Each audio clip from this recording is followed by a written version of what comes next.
Episode 32. Dua wanita. Nathan masih menatap layar ponselnya. Dia baru saja menelpon Nita, tetapi wanita itu tidak mengangkat panggilannya sama sekali. Sudah ketiga kalinya Nathan mengirim chat. Ada setitik kekhawatiran yang muncul di hatinya. Apakah Nita ingin menghindarinya? Tapi bukankah dia sudah mulai sedikit membuka pintu hati untuk memberikan kesempatan pada Nathan? Nita, apa yang kamu lakukan sekarang? Batin Nathan cemas.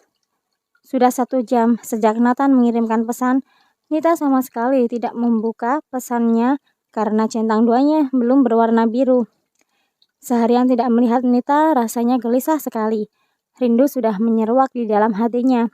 Dan juga takut terjadi apa-apa dengan mantan istrinya itu. Azam tiba-tiba masuk dan bergegas menghampiri Nathan. Saya sudah menyelesaikan administrasinya, Pak. Apakah Anda ingin pulang sekarang? Tanya Azam. Nathan berpikir sejenak. Dia juga sepertinya harus menyelesaikan masalahnya dengan sang mama agar peluang untuk bisa kembali bersama Nita terwujud. Iya, tapi langsung antar aku ke rumah Papa. Apakah Papa dan Mama ada di rumah? Bapak Johan sama Ibu Soraya ada di rumah. Mereka menanyakan Bapak yang 2 hari tidak masuk ke kantor. Tapi saya langsung memberitahukan bahwa Anda sedang kecapean dan butuh istirahat. Jawab Azam. Ya, meskipun perusahaan sudah sepenuhnya diwariskan kepada Nathan dan menyuruhnya mengelola perusahaan itu, tapi Johan tidak serta-merta melepaskan tanggung jawabnya begitu saja. Terkadang dia juga menanyakan tentang keadaan perusahaan kepada Azam ataupun orang kepercayaannya. Baiklah, bantu aku berbenah, kemudian langsung ke rumah Papa. Baik, Pak. Nathan ingin segera menemui mamanya dan akan membatalkan rencana sang mama yang akan menikahkan dirinya dengan Sylvia. Apakah mamanya tidak tahu kalau Sylvia sempat sakit kanker serviks? Meskipun sudah operasi dan mengangkat sel kanker di dalam rahimnya, tapi tentu saja Nathan sudah tidak percaya lagi dengan Sylvia. Bukankah mama dan papanya tidak ingin memiliki keturunan yang memiliki riwayat penyakit seperti itu contohnya? Meskipun alasan sebenarnya adalah karena Nathan memang sudah lama tidak mencintai Sylvia, tapi mamanya memang belum mengetahui perihal isi hatinya. Sang mama tahu kalau Nathan yang memutuskan hubungannya dengan Sylvia begitu saja. Dulu awalnya Mama Soraya mengira penundaan pernikahan Nathan dan Sylvia karena wanita itu masih memiliki kontrak dengan agensi di Italia. Maka dari itu Soraya tidak memiliki kecurigaan apapun terhadap hubungan mereka. Nita masuk ke sebuah restoran di mana dia akan bertemu dengan seorang wanita yang sejak kemarin sore memang menghubungi Nita untuk bertemu. Sebenarnya dia sudah menduga bahwa Sylvia pasti akan mengajaknya bertemu. Nita ingin tahu apa yang akan wanita itu bicarakan. Nita melihat seorang wanita cantik yang kini terlihat semakin kurus. Tapi kecantikannya masih terlihat meskipun sudah tidak seperti dulu. Pantas saja Nathan dulu sangat memujanya. Ternyata Sylvia memang sosok sempurna sebagai seorang wanita.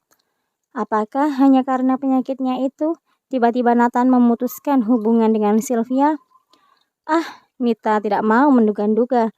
Yang jelas, dia tidak mau disalahkan kalau nanti Sylvia membawa dirinya ke dalam masalah kedua orang itu.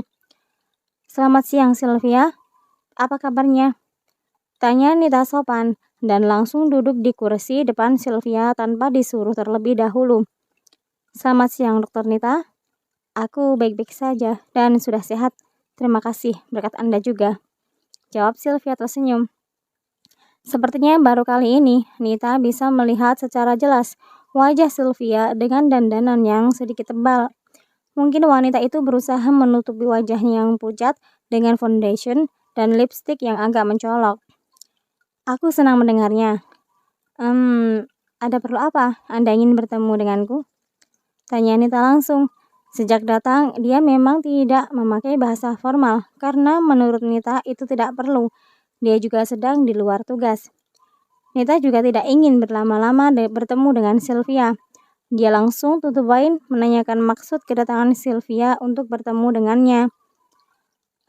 Baiklah, sepertinya kita harus pesan minuman terlebih dahulu. Gak enakan kalau hanya ngobrol aja. Ucap Sylvia langsung memanggil pelayan dan memesan minuman untuk mereka. Setelah menyebutkan pesanannya, akhirnya Sylvia menatap Nita dan langsung membicarakan pokok permasalahannya. Sebenarnya ini tentang Nathan. Aku tahu dia saat ini sedang mengejar mantan istrinya, yang tidak lain adalah kamu. Bahkan dia sampai memutuskanku. Ucap Sylvia langsung pada intinya. Nita masih mendengarkan cerita wanita di depannya ini dengan setia. Kamu tahu kan, kalau hubunganku dan Nathan sudah terjalin cukup lama. Bahkan kamu sempat masuk ke dalam hubungan kami. Nita menghela nafas. Lalu, aku tahu bahwa dokter sepertinya tidak ingin menanggapi Nathan. Tapi memang dia yang bersikeras ingin kembali denganmu. Tapi sebagai sesama wanita, tahukah kamu bagaimana perasaanku? Nathan meninggalkanku, padahal aku sangat membutuhkannya. Coba bayangkan bagaimana kalau kamu berada di posisiku. Ucap Sylvia dengan nada sedih, membuat Nita mengangkat sebelah alisnya. Aku sudah pernah berada di posisimu, Nona. Bahkan saat itu, aku adalah istri sah Nathan. Dan pria itu menyuruhku untuk ikhlas melepaskannya demi dirimu. Jadi, tidak usah menjadi wanita paling sedih di dunia ini. Jawab Nita dengan ekspresi dingin. Sylvia mengepalkan tangannya yang berada di bawah meja. Memang benar apa yang dikatakan oleh Nita. Wanita itu pernah dicampakkan oleh Nathan demi dirinya. Sebenarnya aku sudah tahu apa tujuanmu, Sylvia. Sebaiknya tidak usah bertele-tele.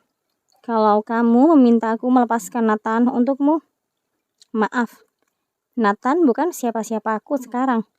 Kalau kamu ingin aku membujuk Nathan agar dia mau kembali bersamamu, lalu bagaimana dengan perasaanku 5 tahun lalu? Apa kamu juga tidak merasa kasihan? Jadi intinya semua ini percuma kalau kamu menemuiku. Bicara langsung pada Nathan apa yang kamu inginkan, karena aku dan Nathan memang tidak ada hubungan. Sylvia akan menjawab ucapan Nita, tetapi seorang pelayan datang membawakan pesanan mereka. Tapi Nathan sudah tidak mau bersamaku, ujar Sylvia masih dengan raut wajah yang sedih. Itu bukan urusanku, salah Nita. Kali ini dia tidak akan kalah dengan Sylvia. Dia tidak mau urusan mantan suaminya bersama dengan wanita yang dulu membuat mereka bercerai dibawa masuk ke dalamnya. Nita tidak peduli dengan air mata yang sudah mengalir membasahi pipi Sylvia. Dulu, air mataku lebih banyak tumpah dan rasa sakitku teramat besar. Kamu belum dapat apa-apa, Sylvia. Batin Nita bersambung.